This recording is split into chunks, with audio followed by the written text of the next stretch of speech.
Bryonia alba. As in pulsatilla, so in Bryonia, the leading characteristic lies in its modality. Three words express it: aggravation from motion. What is aggravated on motion? Sufferings of almost any and every kind. We will not undertake to enumerate them. All that Herring says in his cards on that line is: joints red, swelling, stiff, with stitching pain from slightest motion, and this so far as it goes is genuine, but it is only the beginning of all the ailments that are less than on motion. Look in Guiding Symptoms under Motion and see the long list of symptoms aggravated by motion, and even these do not cover all. Now we begin to realize the value of this modality. It makes no difference what the name of the disease, if the patient feels greatly greater than by lying still and suffers greatly on the slightest motion, and the more and longer he moves the more he suffers. Bryonia is the first remedy to be thought of, and there must be very strong counter-indications along other lines that will rule it out. Nor does it make much difference what organ or tissue is the seat of the disease: mucous, serous or muscular, the same rule applies. Another very valuable modality of Bryonia is again expressed in three words: amelioration from pressure. This is the reason the patient, much to the astonishment of the nurse, wants to err on the painful side or part. Opposite belladonna, kali carbonic. No one can realize the value of these two modalities until he has often met them at the sick bed and witnessed the prompt relief from the use of Bryonia. When writing upon pulsatilla, we noticed the characteristic action of that remedy upon the mucous surfaces. Here Bryonia acts just as characteristically, but it is so different. With Bryonia it is excessive dryness or lack of secretion in them. It begins in the lips, which are parched, dry and cracked, and only ends with the rectum and stools, which are hard and dry as one if burnt. The same condition is undoubtedly present in the stomach, which is evidenced by the excessive thirst, which can only be satisfied by large draughts of water. A little does not satisfy. The same condition obtains in the lungs and bronchia, which causes hard, dry cough with little or no expectoration, and with soreness and pain in the chest when the patient coughs. Natrum sulfuricum has loose cough with soreness. The urine is scanty and only exceptionally, or as I would express it reactionally, copious. We must remember that every remedy has a dual action. These two actions are termed primary and secondary. I think that the so-called secondary action is only the reaction of the organism against the first or primary, so-called, action of the drug. For instance, the real action of opsum is to produce sleep or stupor, the reaction is wakefulness, of podophyllum, aloes, etc., catharsis, the reaction constipation, and I think that the truly homeopathic curative must be in accord with the primary, so-called, effects of every drug in order to get the best and most radical cure, but if given for the secondary, so-called, symptoms, the primary ones having passed by, we should carefully inquire for all the symptoms which have preceded those which are present. And taking both past and present, let them all enter into the picture whose counterpart is to be found in the drug which is to cure. Any other method is only palliative and not curative. Bryonia has also a very decided effect upon the serous membranes. It is very useful in the second stage of inflammation, after the stage of serous effusion has set in.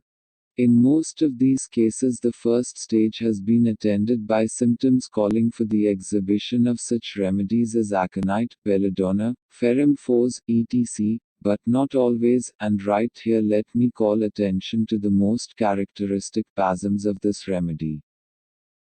They are searching pain.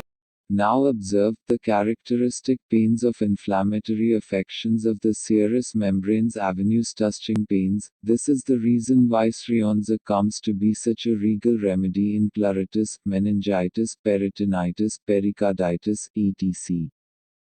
The subjective symptoms corresponding to the remedy must go down before it, and the objectives must as surely follow. Only one remedy can equal Bryonia for stitching pains, viz. Kali Carbonica. Stitching pains in chest are particularly found under Bryonia, Kali Carb, Natrum Mur, Escilla and Merca. And there is this difference between them: the Bryonia stitches come on or are activated by the least motion, while those of Cals Carbonica will occur whether the patient moves or not. Bryonia greater than by pressure, calcare, not.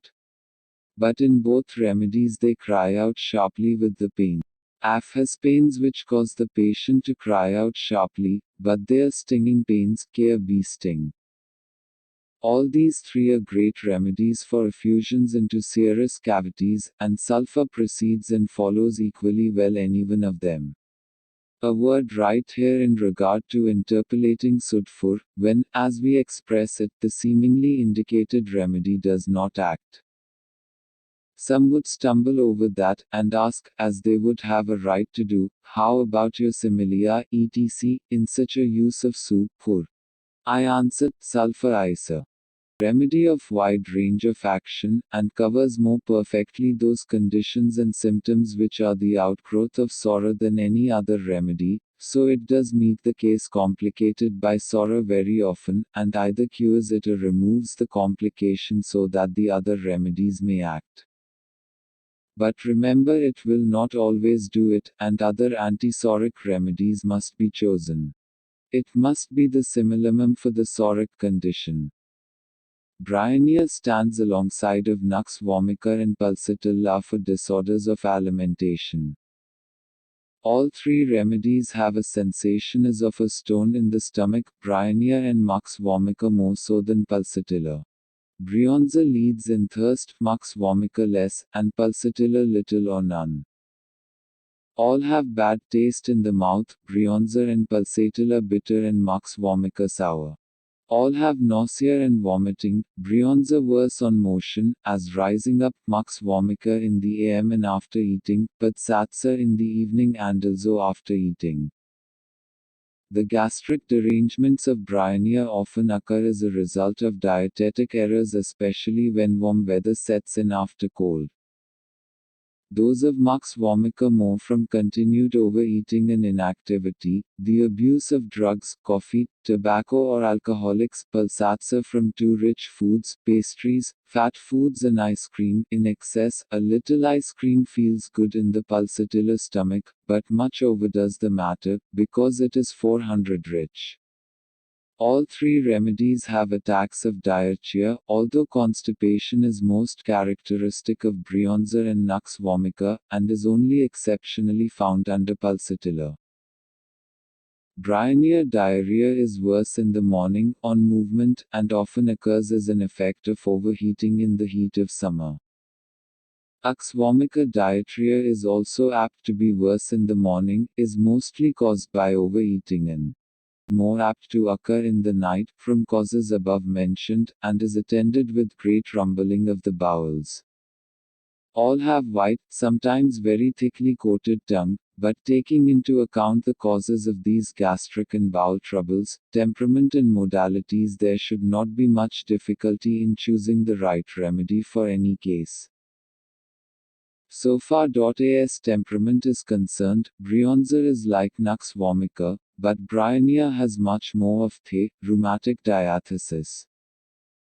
Both are easily irritated or angered, and are oftenest found indicated in spare, dark-complexioned subjects.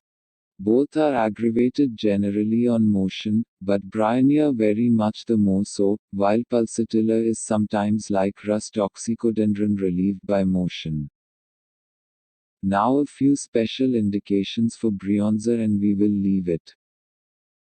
Bursting headache, as if it would split the head open, aggravated by stooping, coughing, ironing, opening or moving the eyes, moving any way, in hot weather. Nausea and faintness when rising up, relieved when lying still. Epistaxis instead of menses, vicarious menstruation, also blood spitting. Mastitis, breasts pale, hot, hard, heavy and painful. Suppression of lochia with bursting headache. Suppression of milk, menses, measles or rash of scarlatina, or where all these are slow in appearing, of course the other Bryonia symptoms must be present. Frequent desire to take a long breath must expand the lungs. Cactus, agnatia, sulf. Cough dry, less than after eating, sometimes with vomiting. Less than moving, less than coming from open air into warm room. Carb. Cough hurts head and chest, holds them with hands. Eupatorium perf. Natrum sul. These are some of the peculiar symptoms which cannot be ranged under any general head, and are excellent leaders to the consideration of Bryonia, all and each of which will be found associated with the more general characteristics already noticed. The dominant school do not know what they have lost in not being acquainted with the virtues of this remedy, as developed in our provings and clinical use, but we know what we have gained.